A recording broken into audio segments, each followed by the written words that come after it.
Hi, I'm Jerry. I'm a hobbyist photographer from Virginia Beach, Virginia. I travel all around the world, being in the military, and I try and take my camera along with me. I figured I could use this YouTube channel to try and get a little bit better at photography over the next year. I have a video planned out to explore how I haven't really gotten all that much better over the last 10 years or so that I've been taking pictures. I'll unpack the story probably later on as well. I have a really good friend of mine who got me into photography. This very expensive hobby, but I freaking love it.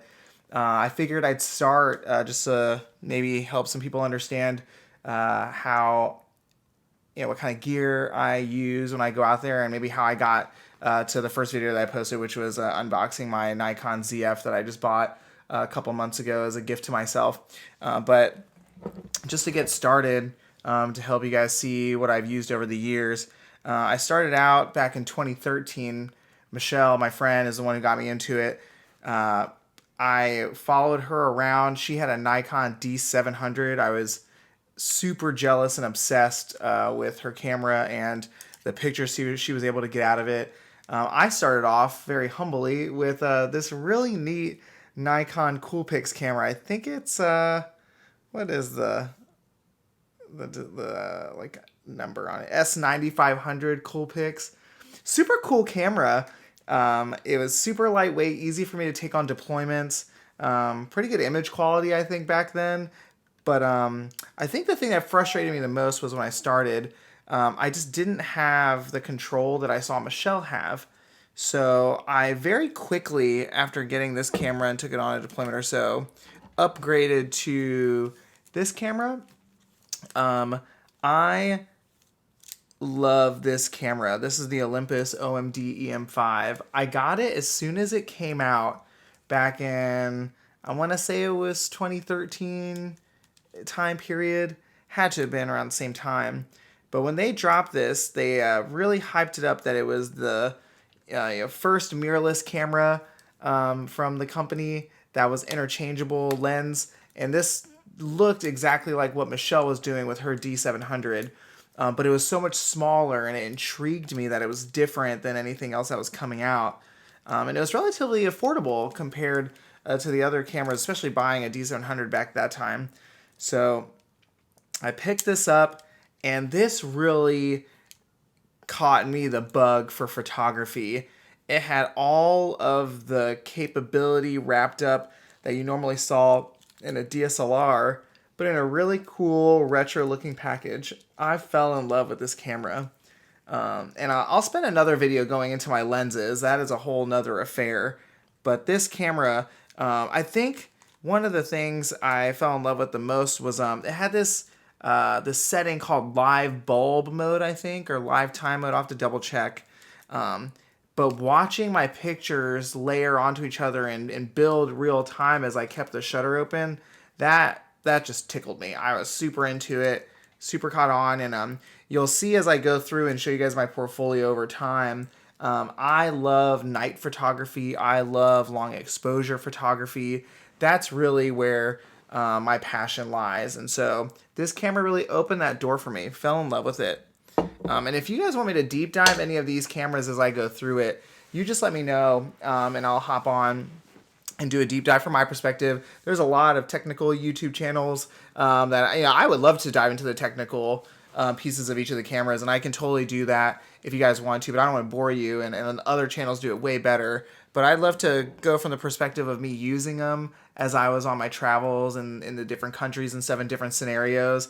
And some cameras shine and some didn't. And so there's reasons why I kind of upgraded over time. But I had the OMD for a long time.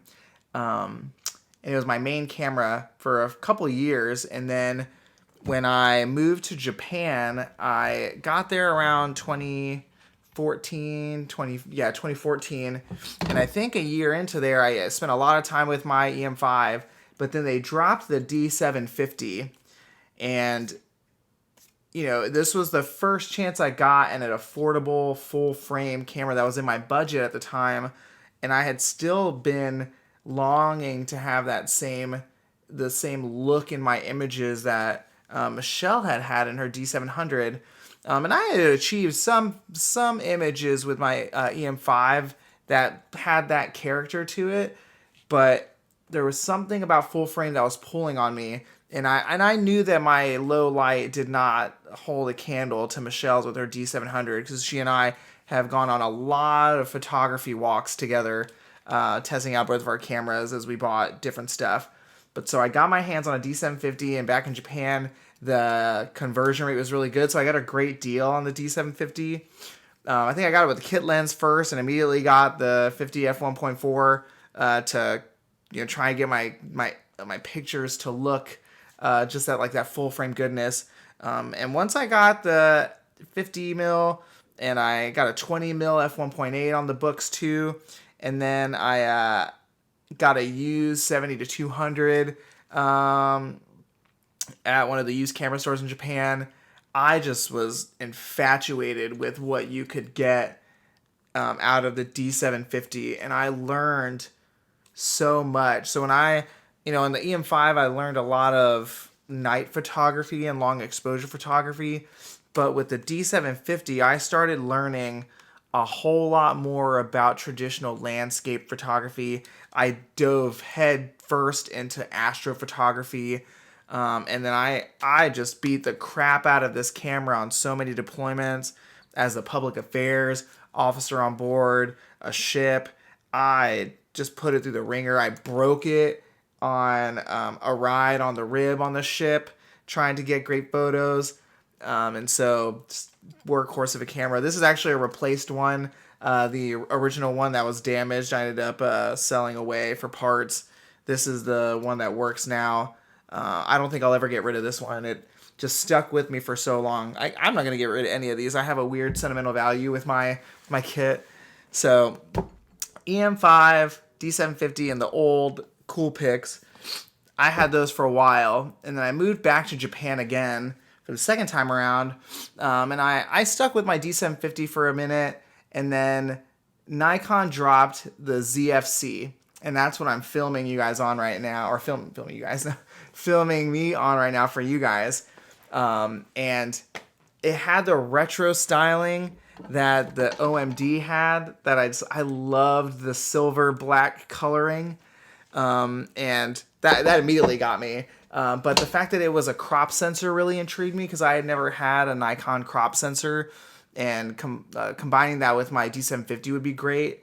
But just the announcement of the Z system, because I hadn't really dug that much into it, because I was really focused on my D750, and the fact that the ZFC had manual dials and the flippy screen, I was really kind of intrigued by all of that. So I dove straight first, bought it as soon as it came out.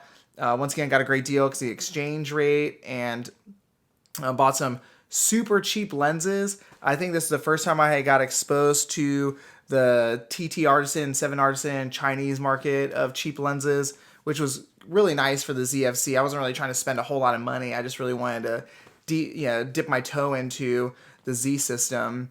And then shortly after I got the ZFC, I took it all around Japan with me on a few trips, fell in love with it.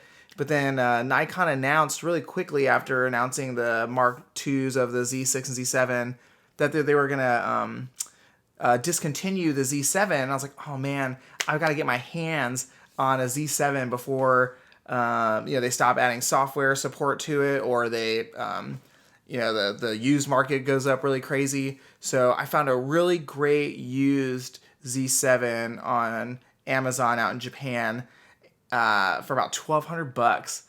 A super good deal. And so that's the other camera that I upgraded for a while. I had a Z7, or I had this Z7, and I had the ZFC that I would take around with me. I had high megapixel. I had high megapixel shooting full frame with my Z7, and then I had my really light, easy to pack away crop sensor ZFC. And I loved this combo. I still love this combo. I've been shooting with that for the past 18 months or so. While I was in Japan, I take the Z7 or the ZFC on all of my trips for work now. And I have been super happy with it for a long time. But recently, obviously, Nikon announced the ZF, and I made a promise myself when I got the ZFC. I was like, man, I love this ZFC so much that if they drop a full frame like version of this camera, I'm all in. I'll buy it immediately. And unfortunately for my wallet, I held myself to that. As soon as they dropped the ZF, I put in my order for it because I had a feeling that it was going to be a hit, and I really didn't want to wait for it if I could help it. And so I ordered it, and that is the camera that I use now. Man, it still feels so good in the hand. I have a vintage lens I got from Japan adapted to it right now. But this is my workhorse. I just took it on a trip with me and my family to Shenandoah National Park. I'm using it to take all of the pictures of my new goddaughter, Adelaide, so I can try and capture all of her moments as best I can for my sister.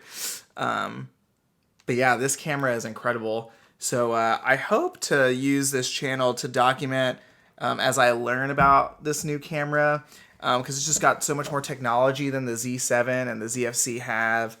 And there's stuff already that the group is asking me to take a look at. One of the things that I didn't realize, I've never been a good action autofocus photographer, which is a growth area for me for sure.